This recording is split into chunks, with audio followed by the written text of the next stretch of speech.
افضل 3 مناطق ممكن تسكن فيها في المدينة المنورة. اول مكان المنطقة الغربية، ودي ارخص منطقة ممكن تلاقيها في المدينة لو عايز فندق اقتصادي، لكن عيبها انك هتحتاج تمشي حوالي 600 متر او اكتر عشان توصل المسجد النبوي.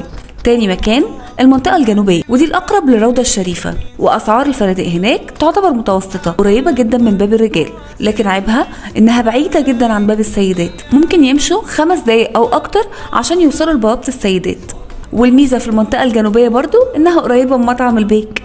المكان الأخير واللي الكتير بيفضلوه المنطقة الشمالية، ميزتها إنها قريبة جدا من المسجد النبوي سواء لباب السيدات أو باب الرجال. كمان موجود هناك مجموعة من المطاعم المختلفة وقريبة جدا من ممشى قباء، لكن عيبها ان سعرها اغلى شوية. بس عشان احنا في سبق ترافل بيهمنا راحة العميل، وراحة العميل هي اولويتنا، بنختار افضل الفنادق في المنطقة الشمالية بافضل الاسعار. لو انت مسافر تعمل عمرة قريب، هتختار تسكن في انهي منطقة؟